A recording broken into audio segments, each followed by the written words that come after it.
Une série consacrée aux différents mouvements patriotes. Eh bien, on va commencer par le dernier né, mais bien né, le mouvement politique citoyen lancé par Philippe Murer. Alors, Philippe Murer, pourquoi le mouvement politique citoyen? Parce que les politiques ont trahi le peuple français, parce que la France est au bord d'un effondrement économique, social et civilisationnel, parce que Macron est un liquidateur, parce que les grands partis d'opposition n'ont ni courage ni projet pour la France, parce que les souverainistes sont divisés en de multiples petits partis affaiblis qui s'auto-annihilent. Et donc, seul le peuple français peut sauver la France. Il est vital de construire tous ensemble ce mouvement politique citoyen pour chambouler un système politique complètement bloqué. Le mouvement politique citoyen se veut donc un lien entre les différents courants patriotes, et c'est pour cette raison que Philippe Murer a organisé une conférence débat où il a invité les différentes sensibilités souverainistes pour débattre de l'Europe et du Frexit. On l'écoute. Le pays leur appartient pour eux. En fait, on a une petite oligarchie qui a tout simplement pris le contrôle du pays, des médias, de la politique. Cette oligarchie, elle s'est unie pour faire élire Emmanuel Macron, notre grand malheur à tous, il y a 7 ans. Et elle n'aime pas la France. D'ailleurs, son homme, que dit-il? Il n'y a pas de culture française. Elle n'aime pas non plus le peuple français. L'oligarchie nous dit, son homme nous dit que nous sommes des gens qui ne sont rien, des Gaulois réfractaires dont on interdit l'avenue en centre-ville depuis le début de l'année pour cause de voitures qui polluent les riches. Et puis, il faut aussi mater le peuple pour elle et le faire savoir. Vous avez vu que quand des Français en grande difficulté osent descendre dans la rue pour dire qu'ils n'arrivent plus à nourrir leurs enfants, qu'ils n'arrivent plus, en fait, à vivre correctement, cette oligarchie, elle donne des ordres ou elle applaudit les ordres d'enfumer ces Français au gaz lacrymogène ou de leur tirer dessus au LBD.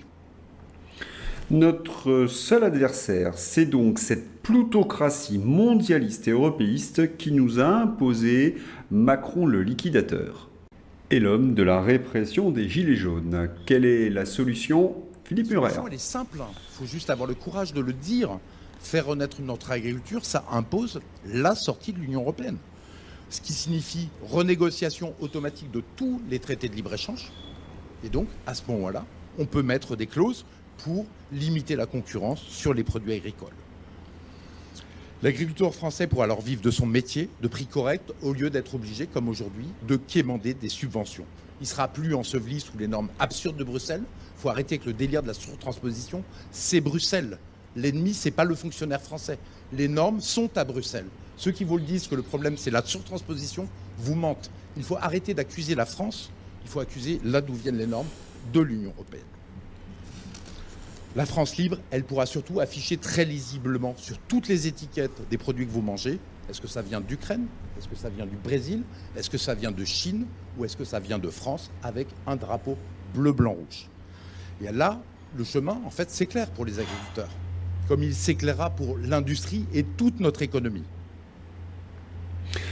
La seule solution, donc, le Frexit. Le débat animé par Philippe Murer entre Henri Guénaud, sensibilité souverainiste, et Frédéric Poisson, sensibilité patriote de Florian Philippon.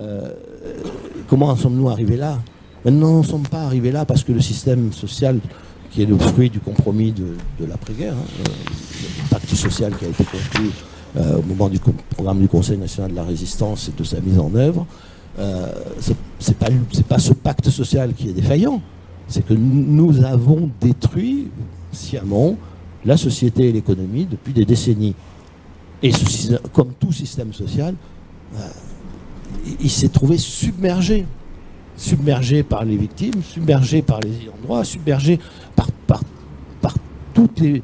vous voyez, toutes les victimes des politiques que nous avons faites, vous les connaissez tous, mais oui, la mondialisation heureuse telle qu'elle a été faite n'était pas heureuse, elle n'était pas intelligente et elle ne pouvait pas conduire à autre chose. Oui, l'Europe telle que nous l'avons faite ne peut pas conduire à autre chose. Et oui, le renoncement de nos politiques, oui, l'idéologie, je prends le terme de Roland Hureau, l'idéologie dominante du moment dont nous sommes en train ce moment dont nous sommes en train probablement de sortir. En tout cas, nous atteignons là, à mon avis, les limites. L'idéologie, elle était extraordinairement destructrice. Et plutôt que de passer son temps sur les plateaux à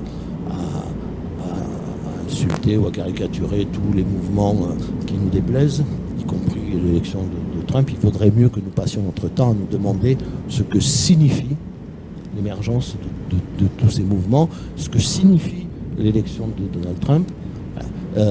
Mais ce n'est pas en détruisant notre modèle social que nous allons résoudre le problème, c'est en remettant de l'ordre dans l'économie et dans la société que nous allons peut-être arriver, sans détruire ce qui fait notre socle de solidarité, et qui est un des nœuds de notre sentiment d'appartenance, que nous voulions ou non. Pour ça, il faut reconstituer, et c'est ça, ce sont les vraies questions politiques d'aujourd'hui, un imaginaire commun, il faut reconstruire l'école, il faut reconstruire l'économie, il faut reconstruire la société, il ne faut pas prendre les choses à l'envers. Reconstruire une nation, peut-être, en fait, tout simplement. Oui, mais ça va au-delà de la question de la nation. C'est-à-dire que la nation comme concept politique, c'est la notion de peuple qui est la plus importante. Une nation, c'est un peuple. Un empire, c'est plusieurs peuples. Cette Union européenne est-elle le cheval de Troie des Américains? Réponse de Thierry Mariani du Rassemblement national. Contrairement à l'orateur suivant, moi je suis plutôt, j'allais dire, je découvre de l'intérieur, parce que je ne me lasse jamais de découvrir les perfidies de l'institution que j'ai rejointe. Donc, je rappelle brièvement, j'ai été élu 25 ans député français et depuis, c'est mon deuxième mandat au Parlement européen. Alors, est-ce qu'on est le 51e État des États-Unis? Je vous laisserai la conclusion. Moi, j'ai répertorié 8 domaines dans lesquels, de plus en plus, l'Union européenne se retrouve, non pas État des États-Unis, mais pieds et poings liés avec l'Union européenne. J'ai presque envie de dire qu'on est plus proche de Porto Rico que d'un des 50 États, puisque Porto Rico, comme vous le savez, n'a même pas le statut d'État, mais est un territoire américain quand même. À l'issue des débats, une seule solution donc à toutes ces dérives, le Frexit. Il y avait face à Thierry Mariani l'excellent historien des questions militaires Laurent Ellinger, qui a rappelé les rivalités qui existaient entre le Royaume de France et le Saint-Empire germanique. De toute façon, pour moi, l'Union européenne n'a jamais été un rêve, une utopie. Je pense que la France s'est créée il y a 1000 ans par refus de recréer l'Empire romain d'Occident. Et donc, c'est pour ça qu'on a créé la nation France. Et que depuis 1000 ans, les descendants de ce projet, qu'on a appelé au Moyen-Âge le Saint-Empire romain germanique, les descendants, les héritiers de ce projet, rêvent de réinclure la France. Et que la France est le plus grand emmerdeur de l'histoire européenne depuis 1000 ans, enfin en Europe occidentale. Et qu'on commence enfin à nous le faire payer. Et c'est aussi avec des chances sérieuses de succès, hélas. On est l'équivalent de ce que l'Empire romain appelait des États clients. On est un État client. L'Union européenne est un État client de l'Empire américain. L'Empire américain que tout le monde dit complaisamment être sur le déclin, c'est fini, le règne de l'Amérique est fini, etc., etc. Je pense qu'effectivement, l'Amérique d'aujourd'hui n'est plus celle d'Eisenhower, c'est certain, mais ne vendons pas trop la bête avant de l'avoir tuée. Ils ont encore de très beaux restes, ils ont encore un appareil de répression et de destruction au niveau planétaire qui est pour l'instant imbattable, pour l'instant. Alors peut-être que dans 40 ans ça sera différent, peut-être que dans 40 ans la marine chinoise aura atteint le niveau suffisant pour espérer vaincre la marine américaine, mais il faut encore quelques décennies. Rien de tel qu'une bonne carte de la Renaissance pour visualiser la résistance française aux forces germaniques. Après ces considérations historiques, un autre atelier, la santé, animé par le professeur Perron, que l'on ne présente plus, et David Daoud de la revue Nexus.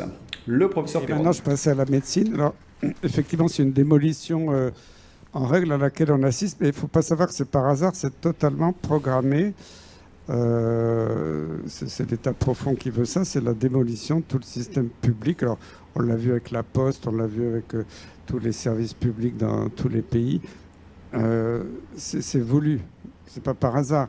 Quand on voit qu'il y a des dizaines de milliards donnés à l'Ukraine, qu'il n'y a pas quelques dizaines de millions pour Mayotte pour donner de l'eau, qu'il n'y a pas, avec un demi-milliard d'euros pour la France, on peut construire plusieurs hôpitaux, payer des infirmiers, des médecins pendant des décennies, restructurer tout le système de santé, réarmer les urgences. Et pendant ce temps-là, on meurt aux urgences en France, quelquefois on attend 3-4 jours, on meurt sur des brancards. C'est totalement voulu. Ce que veut l'État profond, puis malheureusement, vous savez, on a un petit gars qui s'appelle président, qui est une marionnette. Je ne sais plus comment il s'appelle d'ailleurs, parce que ça... c'est Mac quelque chose, je sais plus. Non, c'est pas McKinsey, je sais, mais c'est Mac quelque chose quand même. Il est en train la volonté, c'est pas lui qui décide, parce que lui, je pense qu'il décide pas grand-chose, mais on lui impose un jour de vendre tout le système de public de santé français pour 1 euro symbolique à tous les fonds de pension américains. Il faut savoir ça. Donc c'est totalement voulu. Échange avec donc David Daoud. Force est de constater que les moyens, s'ils voulaient être mis, ils seraient mis depuis longtemps. Et derrière, il y a toute une structuration qui est établie pour laisser la place à quoi ? À ce dont on parle depuis des années, l'intelligence artificielle, le big data, la modélisation des patients. Comme tu disais, Christian, la suppression, la disparition de plus en plus des médecins de ville, des médecins généralistes, pour tout un tas de raisons. Et cette concentration, cette standardisation de la médecine. Et voilà, désolé, j'ai mis toutes mes fiches, parce que j'ai très mauvaise mémoire. Mais tout est là, en fait. Tout est déjà publié dans les médias, même mainstream, et dans les rapports officiels, les communiqués. Et c'est ça qui est terrible, c'est qu'on voit très bien. Par exemple, ça, c'est la baisse du nombre de lits d'hospitalisation sur les 10 dernières années. Donc on voit parfaitement, on a perdu énormément de lits. Sous Macron, ça s'est accéléré. Donc pendant qu'on nous disait que la santé était prioritaire, qu'on manquait de lits, on enfermait des milliers. Les médecins, eux, d'ailleurs on parlait de Mayotte juste avant, je suis allé faire un petit tour sur les statistiques de densité de médecins par département en France en 2023. Bon, sans surprise, Paris possède la plus forte densité, donc 888 médecins pour 100 000 habitants. À Mayotte, c'est le plus bas score, c'est 89 médecins pour 100 000 habitants, donc 10 fois moins. J'imagine déjà comment ça doit être compliqué pour eux de se soigner avec le peu de moyens qu'ils ont, et alors là, le peu de présence médicale. Moi, j'ai des amis à la campagne qui viennent parfois à Paris pour avoir un rendez-vous chez un spécialiste, sinon c'est des mois d'attente. Donc autant dire que tous les gens qui ont des maladies type cancer ou autres qui se déclenchent et qui ne peuvent pas se faire dépister, c'est terrible. De la censure à la santé, il n'y a qu'un pas. Nous vivons une période donc où la présidente de Radio France, Sybille Veil, attaque la liberté d'expression et revendique, comme sa consoeur de France Inter, la censure au nom de la bien-pensance, du progressisme et autres fariboles. Le regard d'Azalbert, de François et de Frédéric Egouy, journaliste indépendant, sur cette dérive soviétique. Est-ce que vous pensez qu'une affaire comme celle-là, qui touchait dans le cadre général de la liberté d'expression, est-ce que vous pensez que c'est une affaire qui aurait pu se produire à un autre moment qu'au moment de la période Covid, qui était quand même un peu folle ? Je pense que les problèmes de liberté d'expression, ils ont existé de tout temps. Puisque la liberté, elle ne s'use que si on ne s'en sert pas. Et je pense qu'on ne s'en est pas beaucoup servi, on ne s'en rendait pas totalement compte. Donc on ne peut pas dire que la période Covid a été différente des autres périodes. Par contre, ça a été une période accélératrice. Et ce qui s'est passé en plus, c'est qu'il y a eu une apparition d'inversion accusatoire, de monopolisation de l'information dans un sens, qui était totalement monolithique, avec des gens qui tombaient dessus et qui nous tombaient dessus. C'est-à-dire il y avait des sujets dont on ne pouvait plus parler. Alors on ne pouvait plus parler de l'hydroxychloroquine, le professeur Perron, et tout d'un coup, persona non grata, moi-même, alors que j'étais pas journaliste à l'origine. Enfin bref, on est devenus des personnes à ne pas écouter parce que notre discours ne correspondait pas à ce qui était attendu, à ce qu'on attendait de nous. En fait, c'est digne des méthodes soviétiques, on va dire. Hein. C'est digne des méthodes staliniennes, c'est-à-dire que la parole a été interrompue, coupée, et ça continue encore. Alors, c'est en train de se libérer, mais pas partout. Frédéric Egouy. Sur la partie indépendant qui est aujourd'hui votre activité de journaliste indépendant, quelles difficultés rencontrez-vous justement dans l'exercice de votre métier? Est-ce qu'il y a eu un changement avec... Alors, on revient toujours à cette période Covid parce qu'elle est un peu charnière, mais est-ce qu'il y a eu un avant, un après? Comment vous l'avez vécu? Alors écoutez, moi, il n'y a pas beaucoup de changements parce que, donc, vous savez, comme vous l'avez dit, je bossais pour RT France avant. Je suis arrivé dans ce métier parce que j'avais conscience, je voyais que l'information était biaisée et je le digérais pas, pardon. Et donc je suis arrivé en bossant pour RT France et mon média, en l'occurrence, a été censuré. Et aujourd'hui, je fais face au même problème en tant que journaliste indépendant. C'est-à-dire que j'ai été à l'Élysée, j'ai posé une question et aujourd'hui je suis blacklisté de l'Élysée, je ne peux plus y revenir. Et je reviens sur ce que disait Xavier tout à l'heure. Le problème auquel on fait face aujourd'hui, un des problèmes fondamentaux, c'est effectivement ce cadre. Il y a un cadre qui est défini aujourd'hui, qui est défini par qui? Je pense qu'il va falloir se poser sérieusement la question aujourd'hui. Et ce cadre qui est extrêmement restrictif, en fait, vous ne pouvez pas en sortir. C'est-à-dire que si vous sortez de ce cadre-là, vous êtes automatiquement, vous n'avez plus le droit d'exister dans ce qui fait l'opinion publique. C'est-à-dire que le débat est complètement sclérosé et ce cadre est de plus en plus restrictif. On l'a vu donc effectivement pendant la période Covid, mais pas seulement pendant la période Covid. Moi, je m'intéresse à la politique internationale. Je travaille sur l'Ukraine. Aujourd'hui, on voit bien que le débat sur l'Ukraine, si vous voulez, il est limité. Il est interdit de discuter au dehors du cadre qui est extrêmement restrictif et qui est que la Russie commet une guerre d'agression contre un pays, contre un État souverain. Et le problème de cette question-là, c'est que quand vous partez de ce simple constat, on vous empêche en fait, on vous limite les solutions que vous pouvez apporter à ce problème. C'est-à-dire que les solutions que vous pouvez apporter quand vous partez de ce simple constat vont être de dire tiens, il faut sanctionner la Russie parce que voilà, c'est ce qu'ils font, on sort du droit international. Et on vous propose des solutions qui vont à l'encontre de vos intérêts. C'est-à-dire qu'aujourd'hui, vous payez les pots cassés des décisions qui sont prises parce qu'on vous a empêché d'avoir le débat, d'élargir le cadre du débat, qui aurait été évidemment, si on élargit le cadre du débat sur l'Ukraine, qui aurait été de dire, oui, il y a eu Maïdan, il y a eu l'incident de la maison des syndicats, il y a eu les accords de Minsk qui n'ont pas été respectés par Hollande et par Merkel, il y a eu les bases de la CIA à la frontière, il y a eu les biolabs, il y a eu etc. etc. Mais le problème aujourd'hui auquel on fait face, et auquel on fait face nous tous, c'est-à-dire que moi en tant que journaliste, mais plus généralement, c'est que cette expression-là, en fait, elle n'a plus le droit de citer effectivement dans le débat public, et c'est ça qu'ils sont en train d'essayer d'attaquer, c'est ça qu'ils attaquent aujourd'hui frontalement.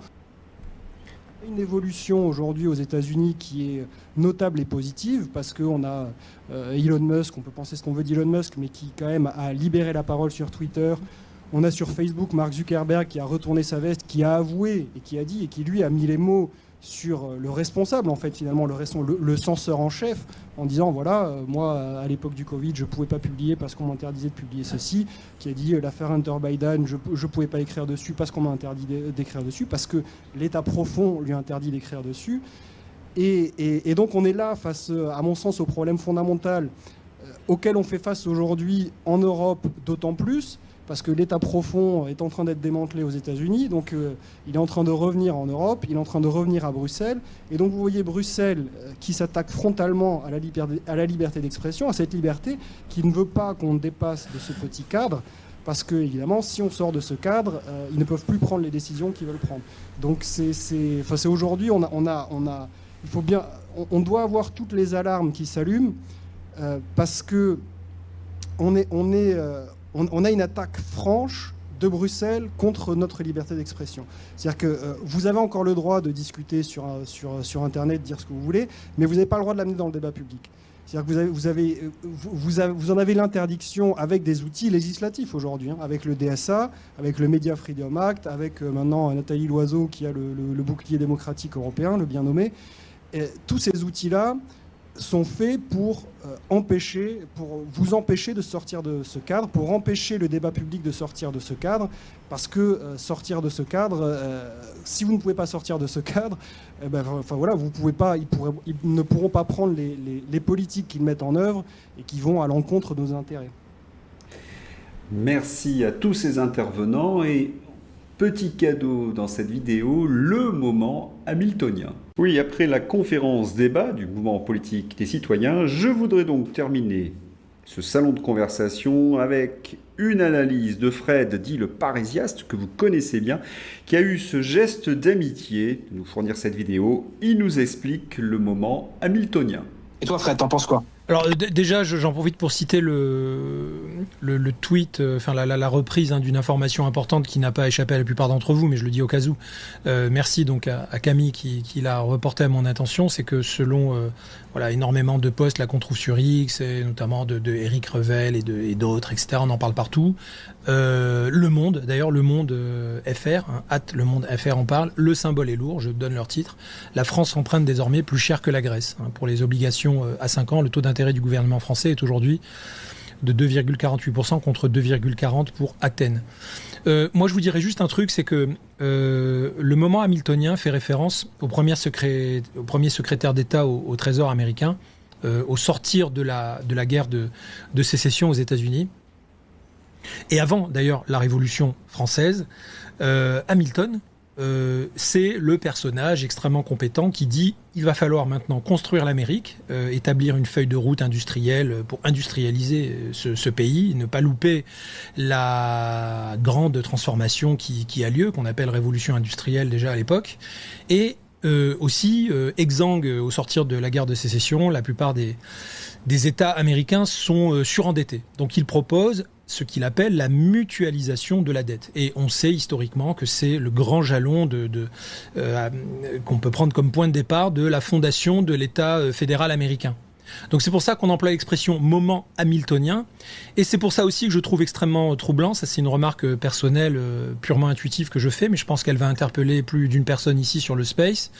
Je trouve donc extrêmement troublant que dans plusieurs interviews, Barnier emploie l'expression de mutualisation. Il dit « je suis pour la mutualisation ». Il ne faut pas croire que c'est juste un mot qu'on sort du dictionnaire de manière logique. Ces termes-là sont en quelque sorte codifiés, si vous voulez. Et donc quand un personnage comme lui est pour la mutualisation, et qu'en même temps il explique bien que la France doit passer après la souveraineté européenne, il faut être bien conscient qu'il est le partenaire idéal de l'accélération de ce phénomène de fédéralisation. Et surtout à l'époque d'Hamilton, Hamilton a peut-être l'excuse de découvrir tout ça et d'être un économiste génial et un premier secrétaire d'État au Trésor pertinent, légitime, génial. Mais là, comprenez bien que 250 ans plus tard, on a le recul de l'histoire et qu'on sait que la soumission par la dette permet d'apporter des transformations profondes. Donc là, voilà la tectonique des plaques selon moi. Et moi, je vous annonce ma conviction là-dessus, sans chercher à la prouver autrement que par mon intuition, pardon, de n'avoir pas de source plus solide que cette analyse-là. Mais je suis intimement persuadé qu'il y a intentionnalité, accélération du plan. D'ailleurs, à côté de ça, une armée commune, pourquoi pas donner la force de frappe nucléaire française à l'Europe, etc. Donc tout s'accélère dans cette direction-là. Et notamment, ce qui se passe en Ukraine est un excellent catalyseur pour eux. Donc non, je pense en effet que le but, c'est en effet de gommer les identités et de les fondre à l'intérieur de ce fédéralisme. Et donc, pour moi, la situation actuelle de la France financière est voulue, orchestrée, catalysée par des monstres. Et je prétends aussi, sur mon propre Space, pardon, John, je ne veux pas t'éclabousser par ma mauvaise langue. Non, je t'en prie, c'est intéressant. Voilà, mais moi, si tu veux, j'assume totalement le fait que, selon moi, ce sont des agriculteurs, de petits consultants en bout de chaîne alimentaire, de gens qu'on oppresse et qu'on écrase par cette pression fiscale complètement délirante. Et on a des gens sur le Space qui pourraient témoigner en plus des délires kafkaïens dans lesquels ils sont coincés du simple fait qu'ils veuillent se dépatouiller de la pression administrative et bureaucratique qui vraiment est folle dans ce pays. Mais pour moi, ce n'est pas quelque chose d'organiquement inévitable. Ce n'est pas quelque chose de fatal. C'est pas quelque chose qui s'est mis en place comme ça du simple fait de la succession d'un certain nombre d'erreurs, de jugements ou parce que des incompétents étaient au pouvoir. Les incompétents, on les choisit, selon moi, pour en faire des pantins. Non, je pense qu'il y a une intentionnalité. Pourquoi ? Parce que la première des choses qu'on a détruit à l'échelle du pays, et qui n'est pourtant pas une science, mais que tout le monde sait reconnaître au premier regard quand il y est exposé, c'est ce qu'on appelle le bon sens. Voilà. C'est là où on se dit que le Frexit, c'est vraiment une urgence.